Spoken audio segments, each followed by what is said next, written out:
I've been keeping clown loaches for the past year. I made this video to share what I've learned and how it compares to the common advice found online.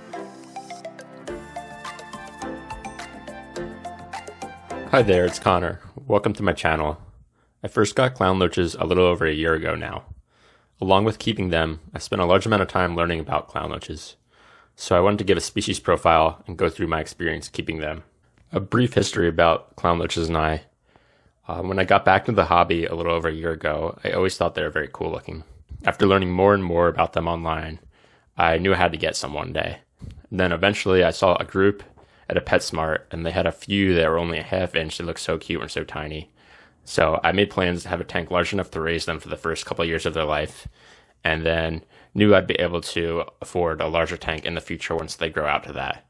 So I ended up getting 7 in total. They were all between a ½ inch and 2½ inches, and I got them from Petsmart. But so far, over a little over a year now, they're all doing well and healthy. So going on to tank size, what I'd say and what's recommended online is for juveniles, you generally want at least 55, and this will hold anywhere from like 5 to 7 of them for a good part of their early life. It generally says they take 2 to 3 years to get to the 5-6 inch mark, and the 55 will be good up until then. And so you can keep a normal group for 5 or 6 or 7 up until they start getting to that point. Obviously, you have to keep in mind other stocking, but in my opinion, that'll be good. Now, for their lifetime, you'll probably want at least 125 for a group of about 6. And obviously, larger is better, and you have to keep other stocking in mind. But for their life, you generally want a 6-foot footprint tank. And right now, I have a 65, and it's actually a 4-foot by 18 inches footprint, which is actually even better. It's probably about the footprint you'd want for like a 75 or so. But along with tank size is the tank setup. Now, the one thing they do really like is they like caves. I found that they love that, and actually made this tank, having them in mind, having a few caves in here that they can go in and out of, and they love those. They do prefer dim light. Actually, right now I have the light on bright, but normally I keep it, there's actually a mode for cloudy with the current USA lights, and then normally keep it on that. And it's good for algae too, because you can keep the light on longer, but it's dim for them. I'd say a planted tank is great. But when they get older, they're known to dig, and I even see them now, even though they're kind of smaller. When there's food, they'll dig all over for them. And so when they get larger, you can obviously move those plants around. So it's kind of better when they get older to have them in potted plants and hardier plants like Anubias and Java fern and such. But besides that, when they're small, you can keep them pretty much in any kind of setup. Sand is recommended because they are bottom feeders, so a softer substrate is best. But having some hiding places will do great for them. But whether it's artificial or using actual rocks and actual live plants or artificial plants, I'd say that doesn't really matter. It's kind of whatever your preference is. Now, for water conditions, the recommended conditions online for temperature is 75 to 86 degrees Fahrenheit. And it's known that the upper range is better, and I'll talk about that in a second. The pH 5 to 7.5, and hardness anywhere from 1 to 12. For my conditions, I've kept them right at 80, about a pH of 7.4, and the hardness around 12. So for my pH and hardness, I am on the upper range of the recommended parameters, but that's what my tap comes out of. And online, and I've agreed with this so far, is it's better to have fish adapt to your conditions if you can have consistent clean water coming out at stable parameters, which I have. So I'm at the upper range, but they have seemed to be healthy and living a happy life so far. So I'm just going to keep them at them because I can do water changes very quick, large water changes easily to keep the water clean. But for temperature, they are known to be a species that's prone to ick, and higher temperatures helps with it. I'd actually, if I didn't have a rainbow shark in here right now, I'd actually probably keep it at close to 82 to 84. For maintenance, I've been doing 30% water change twice a week. And online, you'll read that they're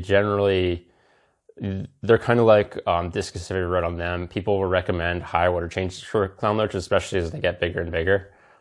This because they do produce a lot of waste and eat a lot, but they're just are a species that likes clean water, and that's they're known to get ick and get sick. They're kind of a moderate to care for. They're not super easy, although I haven't had problems, but it's generally recommended. Yeah, probably do at least water changes twice a week.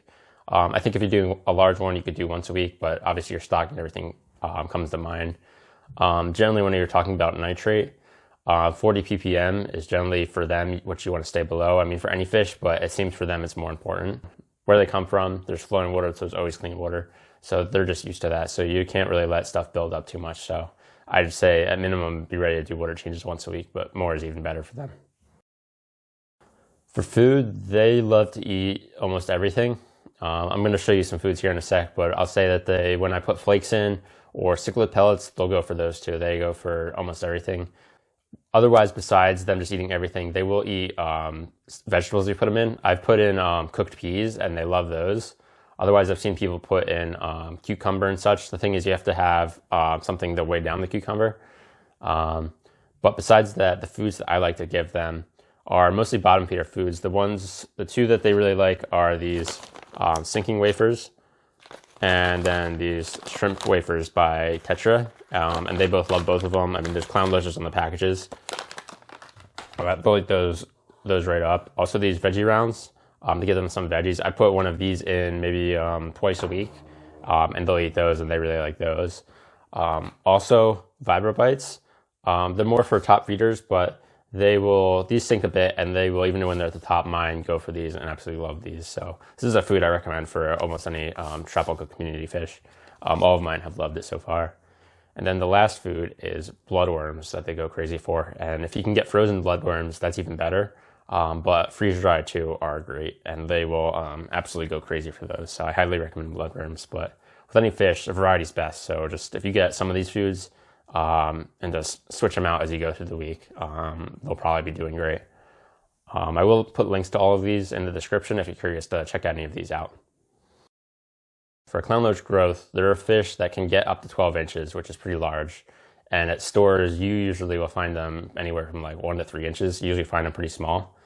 It's very rare to see large ones. I've actually seen a large one in real life at a store once that somebody had dropped off. It's about 9 inches. And once they get large, they're very expensive since they grow very slow. It's about $275 for that one. But anyway, yeah, they get to 12 inches, but they grow very, very slow. The general rate I found online that people say is up until they're 5 to 6 inches, they grow at about 1 to 2 inches a year. And then once they get to that 5 to 6 inch point, they even slow down even more, and they do like a ½ inch to an inch, depending on the Clown Loach per year. And I've seen from having these for a year, that seems pretty accurate to me. The largest I had when I bought them was about 2.5 inches, and now that one's probably maybe a little over 3.5 inches. The largest one I have though was smaller than that, and they're about 4 inches. So the largest one probably grew from 2 to 4 inches in a year. And my previous largest one probably grew from 2.5 to 3.5. So that kind of seems accurate. They're also the two really small ones I got that were only ½ inch. The one is still the smallest. He's about a ½ inch. But the other one actually had a pretty big growth spurt, and there's about 3 that are all the same size.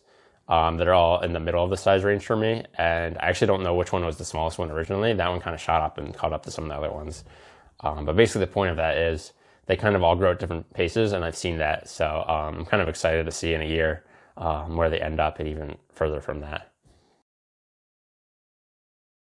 For tank mates and aggression, they're a very peaceful fish. If you look on compatibility for them and almost any species you look up, most species, unless the other species is very, very aggressive, they'll be compatible. They're kind of a great bottom feeder for that, as they can go with almost any other fish as long as the water parameters are good and other fish isn't too aggressive. But otherwise, they're super peaceful, both to other fish and themselves. They will quarrel sometimes, especially for dominance, you'll read. It's kind of cool to watch though, and I'll show a clip here, but they almost do like a sumo match. They actually change color sort of, and then they'll kind of go at each other real quick and spar, and then that'll be it. They'll do it a bunch of times, but they won't actually be like trying to hurt each other, but it's a cool kind of thing to see. The only fish I'd recommend possibly having caution matching them with, other than fish that aren't in their parameters at all, like don't mix them with like goldfish or koi or something, but is other loach species. If you read online, sometimes you'll see that other people had problems and they ended up being aggressive towards other loach species. I personally have had success mixing them with angelfish, rainbow sharks, blood parrots, mollies, gouramis, and corydoras, and had absolutely no problems with any of them. And then lastly, with live plants, as I said before, they are great with them as juveniles. As they get older, they can disrupt them or disroot them. So just keep that in mind, that you want hardier plants like Anubias, and you probably want them glued or tied to rocks and such so they can't completely just lift them up all the time. And in addition, when you do have Clown Loaches, It's generally recommended at minimum to have 5 together. You'll read on different places online that number kind of, some people say 5, some people say 6. You'll even maybe read like 4 is the minimum. But generally the unanimous thing is the more is better. Obviously you have to keep tank size in mind as to get very large, but at minimum you want 5, I'd say. I have noticed some interesting behavior, and out of any fish, they have maybe produced the most interesting behavior. One thing, you'll probably have read this online, but if not, they like to play dead sometimes, and it's pretty much they'll like to lie on their side, and it's kind of funny to see. The first time you see it, even if you have read it though, you will be a little frightened at first. You'll be like, oh no, because they literally they just lie on the side, and they look like they're dead. But yeah, they're usually just playing dead.